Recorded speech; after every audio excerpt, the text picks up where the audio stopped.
요한계시록 강의 28번째 시간입니다. 요한계시록 13장은 두 짐승에 관한 말씀이라고 지난주에 말씀드렸습니다. 우리는 지난주에 그 첫 번째 짐승에 대해서 보았고, 그 짐승은 바다에서 올라온 짐승으로 막강한 힘과 권력을 가져 교회를 공격하는 것이다 라는 것을 말씀드렸습니다. 자, 반면 오늘 11절부터 있는 두 번째 짐승은 땅에서 올라온 짐승입니다. 이 짐승은 첫 번째 짐승의 하수인입니다. 12절 보면 그가 먼저 나온 짐승의 모든 권세를 그 앞에서 행하고 땅과 땅에 사는 자들을 처음 짐승에게 경배하게 하니 곧 죽게 되었던 상처가 나은 자니라 되어 있습니다. 첫째 짐승을 경배하게 함으로 첫째 짐승에 대한 자신의 충성을 나타내고 있습니다. 이 둘째 짐승의 공격은 첫째 짐승과 달리 예수님을 흉내내는, 패러그래프하는 그런 미혹으로 공격합니다. 11절을 보시면 내가 보매 또 다른 짐승이 땅에서 올라오니 어린 양같이 두 뿔이 있고 용처럼 말을 하더라 되어 있습니다. 땅에서 올라온 짐승이 어린 양처럼 두 뿔을 가지고 있습니다. 근데 이것은 예수님을 패러디한 것입니다. 예수님처럼 보이고자 한 것입니다. 그런데 그 말은 어떻게 말합니까? 용처럼 말하더라고 되어 있습니다. 그러니까 모습은 어린 양인데 그 말의 내용은 용의 메시지를 가지고 있다라는 것입니다. 용의 메시지는 뻔하죠. 바로 너도 하나님처럼 될 수 있다, 이런 겁니다. 어린 양처럼 나타나서, 천사처럼 나타나서 하는 말, 메시지는 너는 하나님처럼 되라, 너가 삶의 주인 되라, 내 인생의 주인이 너다, 이런 말을 하는 겁니다. 1969년에 세워진 사탄교라고 있습니다. 이 사탄교의 제1권 제4장에 이런 말이 있습니다. 내 인생의 주인은 바로 너 자신이다 라고 분명하게 써져 있습니다. 이게 사탄입니다. 이렇게 거짓 선지자들은 자기 자신을 숭배하는 자들입니다. 이 모든 게 복음에 대한 정면적인 도전의 메시지입니다. 내가 내 인생의 주인 되면 우리가 생각하기에 잘 살 것 같습니다. 그리고 기쁘고 행복할 것 같습니다. 하지만 살아보면 압니다. 그 끝은 허무와 외로움과 비참함의 종합 세트입니다. 이제 인생의 연륜이 많으신 분들은 인생의 끝자락에 가시면 인생의 모든 것이 보입니다. 그래서 무엇이 옳고 무엇이 그른지를 이렇게 경험으로 알게 되십니다. 내 인생의 주인 되어 살아온 인생과 하나님을 주인 삼아 살아온 인생은 그 끝에 그 다가오는 그 감동과 그 기분은, 그 인생의 결론은 무엇으로도 비교할 수가 없습니다. 그래서 우리는 이 두 번째 짐승의 미혹의 분별을 가져야 합니다. 겉모양은 예수님 같은데 실상은 아니라는 것입니다. 여러분, 얼마나 이게 무서운 미혹입니까?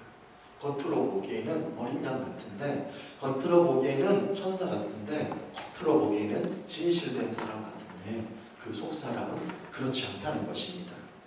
더 놀라운 사실은 여기에다가 이들이 큰 이적을 행한다는 겁니다. 13절 보면 큰 이적을 행하되 심지어 사람들 앞에서 불이 하늘로부터 땅에 내려오게 하고 라고 되어 있습니다. 놀라운 일이죠. 이런 큰 이적 앞에 우리는 혹할 수 있습니다. 그래서 우리 시대에 보면 눈에 보이는 이런 큰 이적에 많은 관심을 갖게 됩니다. 그래서 둘째 짐승이 우리를 공격하기에 아주 좋은 환경이 되어져 있습니다. 그래서 어느 교회 가면 병을 잘 고쳐주더라, 어디에 가면 누군가가 예언을 잘 하더라 라고 하면서 이리 몰리고 저리 몰리는 그런 현상들 있습니다. 그것이 결코 바람직하지가 않습니다. 물론 성령의 능력으로 큰 이적과 기적들 분명히 있을 수 있고 행할 수 있습니다. 하지만 큰 표적과 기적, 그것이 있는 곳에는 더불어 미혹하는 영이 반드시 득세할 수 있다는 사실을 우리가 깨어서 알아야 하는 것입니다. 경계해야 되는 것입니다. 앞으로 살아가는 우리 시대는 이런 능력과 기적, 이적을 통해서 많은 사람들을 미혹하는 그런 시대가 될 것입니다. 이것은 요한계시록에만 나타나 있는 말씀이 아닙니다. 마태복음도 마지막 때에 우리에게 이렇게 말씀합니다. 마태복음 24장 24절 읽어볼까요? 시작. 거짓 그리스도들과 거짓 선지자들이 일어나 큰 표적과 기사를 보여 할 수만 있으면 택하신 자들을 미혹하리라.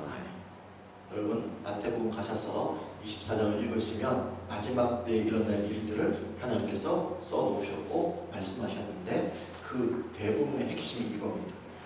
큰 표적과 기적을 일으켜서 할 수만 있다면 택하신, 즉 하나님 택한 자들을 미혹해서 자기 사람 만들겠다는 것입니다.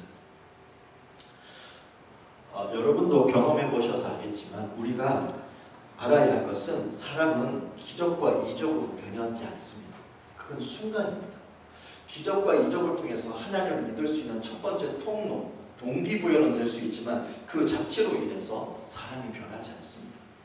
출애굽기에 보면 우리가 아는 것처럼 어린 양의 피로 장자의 죽음을 통과한 이스라엘 백성들이 모세를 통해서 출애굽합니다. 출애굽해서 그들이 첫 번째 힘들고 어려운 곳이 뭐냐면 홍해입니다. 그곳에 진을 친 그것은 사실 하나님께서 모세를 통해서 친히 말씀하신 곳입니다. 그런데 그곳에 진을 쳤는데 어떤 일이 일어나냐? 앞에는 홍해 바다고 뒤에는 이스라엘 애굽 군대가 쫓아오는 그런 상황에 몰리게 되어버렸습니다. 자, 이렇게 상황이 몰리게 되자 그들은 심히 두려워했고 모세를 원망하고 차라리 우리를 애굽 사람을 섬기는 것이 훨씬 낫겠다라고 막 불평불만을 했습니다. 왜 하나님께서는 출애굽한 이스라엘 백성들을 그 홍해 앞에다 딱 놓아놓고 진을 치게 하셨을까? 충분히 다른 곳에 진 치게 할 수 있으셨을 텐데 왜 그러셨을까? 6월절 패스오버, 장자가 어린 양의 피로 문설주를 바르고 죽음을 통과한, 즉 어린 양 예수 그리스도의 죽음을 말합니다. 그걸 통과한 사람들은 반드시 홍해 앞에 서야 하는 것입니다. 한 번이 아니라 수도 없는 절망과 위기 앞에서 결국 상황이나 어떤 조건을 기대하지 않고 하나님만을 의존하고 살아가는 이 훈련이 되어져야 하는 것입니다. 그게 광야의 훈련입니다. 내가 아니라 하나님이라는 이 사실을 고백하고 내 모든 주권을 넘기는 이 일이 우리에게 필요한 것입니다. 이 주권을 넘기는 이 일에 어떤 이는 40년, 어떤 이는 평생이 걸리는 것입니다. 이처럼 하나님께서는 위기와 광야의 이 거친 환경 속에서 우리가 그동안 붙잡고 살아왔던 잘못된 내면의 세계가 드러나게 하십니다. 알게 하십니다. 깨닫게 하십니다. 그래서 잘못되고 오염되어 있는 부위들을 번제에서 세심하게 각을 뜨고 내장을 씻어내고 더러운 부분을 제거해 버리듯이 우리의 그 속사람을 정결하게 하시기를 원하시는 것입니다. 그래서 광야는 우리에게 내면, 즉 우리의 감정과 생각과 사상을 씻어서 하나님의 생각과 말씀으로 채우는 과정이 바로 광야입니다. 그래서 하나님께서 이스라엘 백성들을 홍해 앞에다 진치게 하신 것입니다. 더불어 하나님께서 이런 고난과 환경을 몰아넣으심을 통해서 그 고난을 통해서 하나님 앞에 부르짖어 나와 부르짖어 기도하는 기도의 사람으로 만드시기 위한 것입니다. 그 고난을 통해 우리가 주의 율례와 법도를 정말 알기를 원하시는 것입니다. 그래서 우리는 말씀과 기도로 변한다라는 말이 이 말인 것입니다. 수없는 광야를 통과하고 그 수없는 광야를 통해 전능하신 하나님만이 내 인생의 주인이요, 그분만이 내 인생의 광야의 탈출구요, 그분만이 내 인생의 공급자요, 그분만이 내 인생의 모든 것이라는 것을 깨달을 때까지, 그래서 내가 지금까지 살아왔던 모든 더럽고 추하고 내 인생의 주인 되었던 것을 다 버릴 때까지 하나님께서 우리를 이렇게 훈련시키시는 것입니다. 그래서 절대로 기적과 이적으로 주님을 볼 수 없습니다. 우리가 주님을 닮아가는 사람 만들어지지 않습니다. 더 중요한 것이 있습니다. 더 중요한 영적 원리. 우리 인간은 이런 광야를 통과하지 않고 이런 기적과 이적을 행하면 어떤 일이 일어나냐? 사단의 집중적인 공격을 받게 됩니다. 그래서 사단의 먹이가 될 확률이 굉장히 높습니다. 이유는 우리는 스스로 이런 능력을 행한 후에 자신을 다스릴 힘과 능력이 없습니다.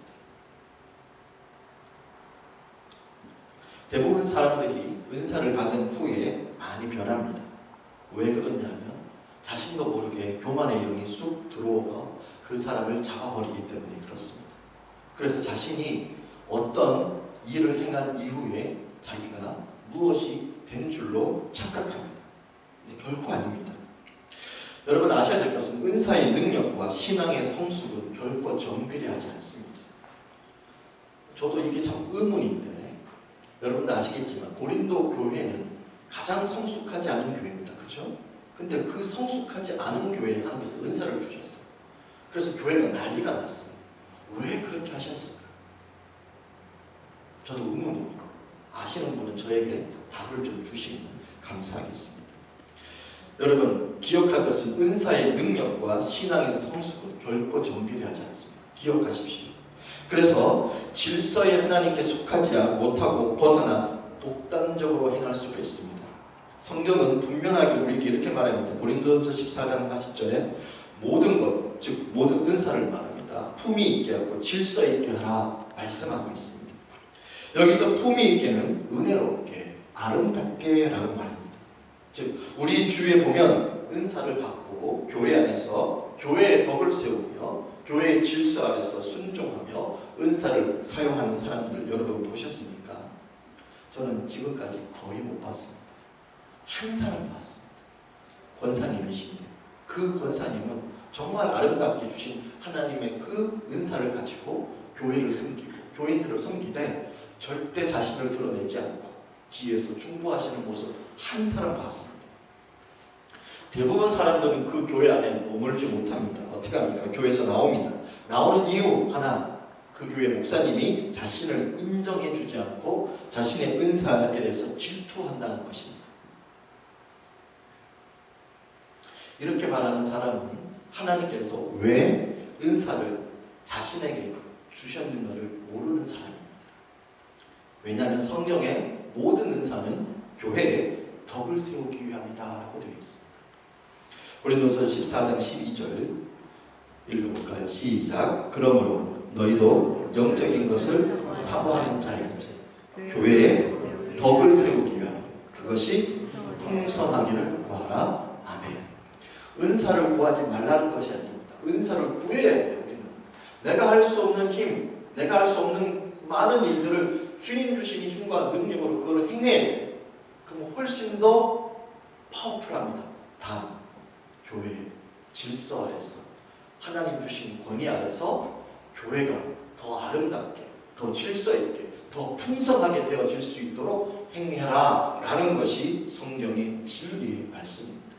그런데 은사를 받으면 대부분 사람들이 자신이 드러나고 높아지고 그 은사를 통해서 자신을 소리를 높인다는 것입니다. 영적 교만이 그 자신을 부채질하는 것입니다. 그러면 자신만의 사람들을 만듭니다.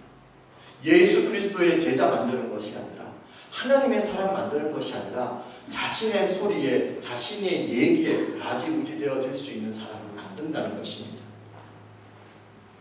그것이 안 되면 그것도 안 되면 자신이 교회에서 나와서 자신의 기도원이나 기도처를 세웁니다. 그리고 마음껏 그 은사를 활용하고 사용합니다. 여러분 그렇게 되면 어떤 문제가 일어나냐면 그 자신이 세월이 지날수록 자신에 대한 그 은사에 대한 검증이 일어나지 않게 됩니다. 누구의 제재도 받지 않습니다. 성경에는 은사를 받은 사람의 제자를 받게 되어 있습니다. 그래야 내가 지금 잘하고 있는지 안 하는지 분별되어질 수 있습니다. 매 순간 분별되어야 될 게 은사입니다. 그런데 그 은사의 분별이 없고 판단해 줄 사람이 없다 보니까 어떻게 됩니까?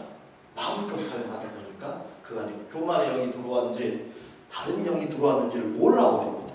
그래서 어떤 일이 일어나냐? 엄청난 영적 패단을 일으킵니다. 심지어 사단이 미혹되어 예수님께서 핏값으로 사신 교회와 가정과 개인을 엄청난 파멸로 잘못된 길로 인도하는 사례를 저는 너무나 많이 보았습니다. 교회와 공동체를 하나 되지 못하게 하고 분란을 일으키고 권위에 순종하지 않는 일, 그것이 바로 사단의 도구되는 일입니다. 다른 일이 아닙니다. 자, 다시 오늘 본문으로 돌아가면 둘째 짐승이 이적을 통해 사람들을 미혹하여 칼에 상하였다가 살아난 짐승을 위하여 우상을 만들게 합니다. 자, 14절.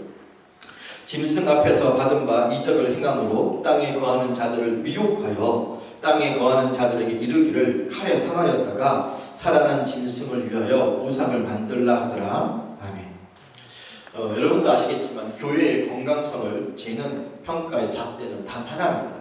그 교회가 추구하는 것이 결국 예수 그리스도를 높이는 것이냐 아니냐는 것입니다. 예수 그리스도 그분이 주님 되시는 것을 선포하고 인정하는 것이냐 아니냐는 것입니다. 즉 아무리 성령의 놀라운 비밀을 풀고 많은 사람이 모이고 기적과 이적이 일어나고 사회를 위해서 수많은 일을 행한다 할지라도 그 모든 영광을 받아야 할 자리에 예수님이신가 아니면 사람인가를 통해서 알 수 있습니다. 즉 아무리 큰 일을 행했지만 그 영광을 사람이 받는다면 그건 교회가 아닌 것입니다. 오직 예수 그리스도 그분만이 높임을 받고 그분이 하신 일입니다 라는 고백이 그 공동체 안에서 나올 수 있어야 되는 것입니다. 그것이 그 교회의 건강성의 잣대인 것입니다. 이처럼 둘째 사단은 우리를 자꾸 뭐하냐? 충동질합니다. 네가 수고했으니 네가 영광과 칭찬을 받아라 하는 겁니다. 너를 위한 자리를 만들어라. 너를 위한 공덕비를 세워라. 너의 이름을 높이고 말하여라. 우리는 이런 사단의 유혹, 미혹에 절대로 넘어가서는 안 될 줄로 믿습니다. 절대로 자신을 우상으로 만드는 어리석은 일에 빠지지 말아야 될 줄로 믿습니다.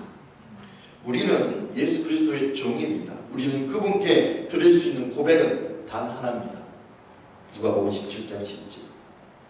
시작. 우리는 무익한 종이라 우리가 하여야 할 일을 한 것뿐이라. 아멘. 이 말씀을 꼭 기억하는 여러분 되시기를 바랍니다. 여러분, 그러면 이렇게 되기 위해서 우리가 행해야 되고 알아야 할 것이 무엇일까? 구해야 할 것이 무엇일까? 바로 날마다 하나님의 임재를 구하는 것입니다. 그분의 임재 앞에 우리 모두는 엎드러질 수밖에 없기 때문에 그렇습니다. 날마다 내가 누구인지 내 자신의 존재를 알고 그걸 깨달아 살아가는 것입니다. 그래서 우리의 삶의 해피엔딩은 여호와의 임재에 있습니다. 놀랍게도 에스겔의 마지막은 어떻게 끝나느냐? 여호와 삼마, 여호와께서 거기 계시다라고 끝납니다. 우리 인생의 해피엔딩이 바로 여호와 삼마에 있는 것입니다. 여호와께서 내 인생에 있어야 됩니다. 내 안에 거하셔야 됩니다. 그분의 임재 안에 거할 때 우리의 진짜 인생의 해피엔딩이 이루어지는 줄로 믿습니다. 믿으시죠? 아멘. 둘째 짐승의 공격은 여기에 그치지 않고 있습니다. 오늘 보면 오른손이나 이마에 표를 받을 것을 요구합니다. 근데 그 표가 놀랍게 666이라는 숫자로 표시되어 있습니다. 이 666에 대해서 이 시대에 엄청난 견해와 의견이 있습니다. 최근에는 이게 베리아칩이다, 아니다, 이것 때문에 서로 싸우고 10년간 그렇게 잘 지냈던 사람이 등 돌리는 일도 있습니다. 한 분은 베리아칩이다, 한 분은 베리아칩이 아니다. 여러분, 이 666이 베리아칩일 수도 있고 아닐 수도 있습니다. 중요한 것은 그게 아닙니다. 대부분 학자들이 원독자의 관점에서 보면 이 660을 무엇으로 보냐면 네로 황제라고 합니다. 왜냐하면 히브리어는 각 알파벳마다 고유한 숫자를 표시하는 기능을 가지고 있습니다. 그래서 그 숫자가 단어가 가진 뜻을 해석할 수 있는데 그것을 게마르트리아라는 단어를 쓰는데 이 방식으로 하면 네로 황제의 이름을 히브리어로 입력해서 숫자로 표현하면 666이 나옵니다. 그래서 네로 황제라고 합니다. 중요한 것은 그 시대에 네로 황제가 어떤 인물이었습니까? 요한계시록에서 요한 공동체가 가장 큰 힘듦과 어려움은 황제에게 숭배하지 않으면 오늘 보는 것처럼 어떤 물물 수단이 이룰 수 없었습니다. 즉 먹을 걸 살 수 없는 통제되는 사회였습니다. 황제에게 고개를 숙이라는 겁니다. 그러면 너희가 물물 교환을 할 수 있고 산업혁명을 할 수 있는 힘과 권한을 주겠다는 겁니다. 그거 아니면 굶어 죽는 겁니다. 즉 네로 황제는 그 시대 교회와 성도를 박해한 인물입니다. 그렇기 때문에 666이라는 숫자는 1차적으로 네로 황제를 지칭합니다.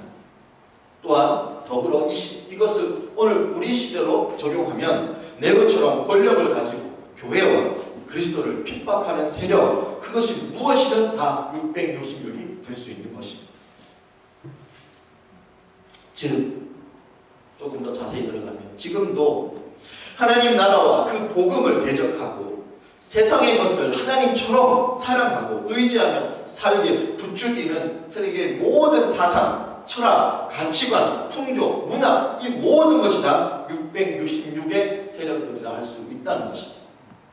꼭 머리와 이마에 무엇인가를 심는 그 행위만이 666이 아니라 우리의 생각, 우리의 가치관, 우리의 삶의 목적을 하나님이 아닌 세상의 가치관을 두고 그렇게 살으라고 하는 모든 것들이 다 이 시대에 666이 될 수 있다는 것입니다. 그런데 왜 하필 이 교회를 핍박하는 악한 세력의 상징인 666을 오른손과 이마에 받으라고 하는 걸까요? 자, 이것은 요한계시록 7장과 14장에 나온 하나님의 백성, 그들이 이마에 인치는 것, 그것처럼 짐승도 자신의 사람들에게 자신의 소유를 주장하는 것입니다. 내 소유다라고 하는 것입니다. 즉 로마 황제의 인을 받았다는 것에는 이제 로마 황제의 소유가 되었음을 인정하는 그런 메시지가 담겨 있는 것입니다. 자, 그렇다면 660을 받는 것이 소유의 문제라면, 인치는 것이 문제라면 우리를 자기 소유로 삼으려고 이마에 인을 치는 그 사단의 공격에 우리가 어떻게 맞서야 할까요? 18절 말씀을 보겠습니다. 시작. 지혜가 여기 있으니 총명한 자는 그 짐승의 수를 세어보라. 그것은 사람의 수니 그의 수는 666이니라. 아멘. 지혜는 곧 예수님이고 예수님의 복음입니다. 따라서 예수 십자가의 복음이 있는 자들만이 666이라는 세상 세력의 위협을 분별할 수 있고 이길 수 있다라는 것입니다. 잠언 2장 16절에 이런 말씀이 있습니다. 읽어볼까요? 시작. 지혜가 또 너를 음녀에게서 말로 호리는 이방 계집에서 구원하리니. 아멘. 뭐가요? 지혜가 너를 음녀에게서 말로 호리는 이방 계집, 즉 세상 여인들에서, 세상 가치관에서 우리를 구원할 수 있다라고 말하는 것입니다. 666을 오른손이나 이마에 받게 되는 것은 바로 소유의 표시를 했습니다. 이것을 조금 더 구체적으로 표현하면 이마는 사상과 가치관, 생각의 영역입니다. 손은 구체적인 삶의 영역을 표시합니다. 이 영역 안에 인을 받아야 한다는 것입니다. 즉 무엇을 말합니까? 복음과 기독교의 가치관으로 이 아닌 세상적 가치관으로 물들게 하겠다는 뜻입니다. 돈, 명예, 지위, 학력, 권력을 하나님처럼 의지하며 살게 만드는 세상의 모든 사상, 철학, 가치, 풍조, 그 시대를 말하는 것입니다. 왜 많은 신체의 부위 가운데 머리와 손에 입밖에 있는 표시를 받게 했느냐가 여기에 있는 것입니다. 우리가 이 시대에, 이 문화에, 이 가치관에 그냥 저절로 스스럼 없이 동화되어서 그런갑다. 그렇게 사는 것이 옳은갑다. 라고 해서 복음과 관계없이 세상의 흐름대로 그냥 흘러 떠내려 살아가서 너가 죽음을 맞이해라. 이겁니다. 편안하게 세상 살아라. 이겁니다. 남들이 어떻게 살든 나는 우리 가족을 위해 편안히 살아라. 하나님 나라 사역이 어떻든 너는 관계없이 그냥 너를 위하여 편안히 살아라. 이게 사단의 전략입니다.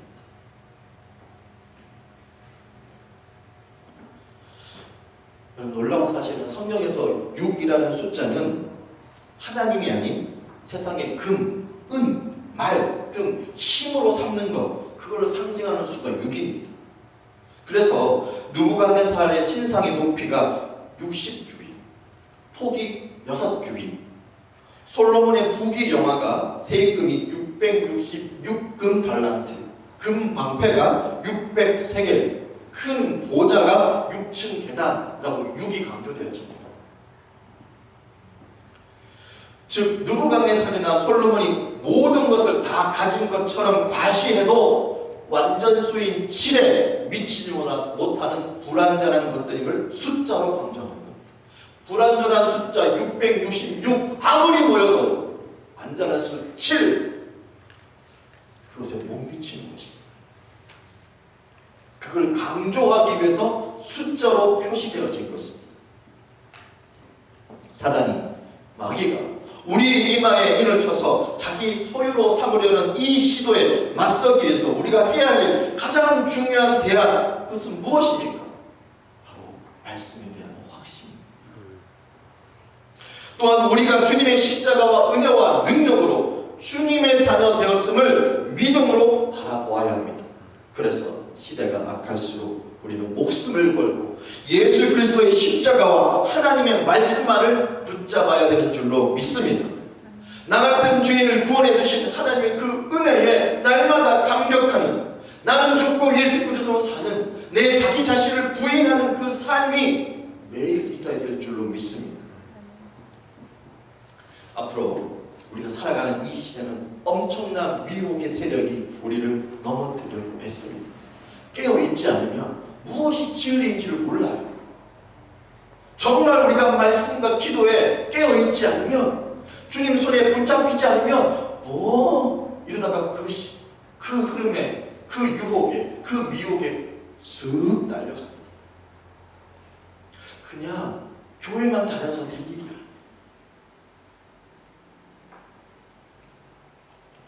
그 미혹에서 벗어나는 길은 오직 주님께 붙들려 있어야 됩니다. 왜? 사람은 그들의 목숨을 다해, 힘을 다해, 능력을 다해 우리를 미혹하려고 합니다.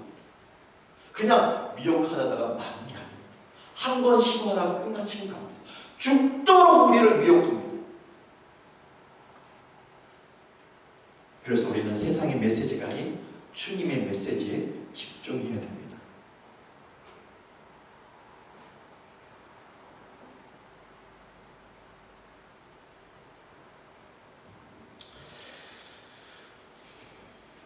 말씀을 마치겠습니다. 창세기 1장에 보면 이런 말씀이 있습니다. 1장 2절에 땅이 혼돈하고 공허하여 라고 되어 있습니다. 땅이 혼돈하고 공허하여 한 그때 하나님께서 3절에 하나님이 이르시되 라고 하시면서 빛이 있으라 하시니 빛이 있었고 라고 되어 있습니다. 하나님께서 땅이 혼돈하고 공허한 아무런 질서가 잡혀있지 않고 허망한 그것에 하나님이 이르시되가 주 성자 예수 그리스도를 말합니다. 말씀을 말합니다. 그 말씀을 통해서 천지를 창조하셨습니다. 그래서 오늘 우리가 있습니다. 여러분, 그래서 혼돈과 공허가 질서로, 체험으로 바뀔 수 있는 것은 오직 말씀인 것입니다. 말씀이 우리 안에 들어올 때 우리 인생의 모든 공허함이 채워지고 우리 안에 모든 혼돈함이 다 사라집니다. 그것이 말씀입니다. 그래서 우리는 앞으로 세상의 메시지가 아닌 주님의 메시지에 집중하고 절대로 내가 내 인생의 주인 되어서는 안 될 것이고 오직 우리 주님이 내 인생의 주인 되셔야 될 줄로 믿습니다. 나 자신이 아닌 주님을 위한 삶의 목적이 분명해야 될 줄로 믿습니다. 기적과 이적이 아닌 많은 광야를 거치면서 버려야 할 것들을 버리고 취해야 할 것들을 취하는 복음의 분명한 기준과 가치관이 우리 안에 자리 잡아야 될 줄로 믿습니다. 그리고 날마다 여호와 삼 하나님의 임재 안에 우리가 있어야 되면 이 혼미한 시대에 우리를 미혹하는 그 어떠한 세력에서도 우리가 능히 이기고 남는 영적 승리가 우리 안에 있을 줄로 믿습니다. 여러분, 이 시대 666이 무엇이든 중요한 것. 우리가 주님 손에 붙들려 주의 말씀에 붙들려 그 메시지에 빠져 있다면 분명히 그것을 분별하고 구별하여 주님 뜻대로 살아갈 수 있는 줄 믿습니다. 깨어있는 여러분 되시길, 말씀과 기도로 깨어있는 여러분 되시길 다시 한번 주님의 이름으로 축원드립니다. 아멘.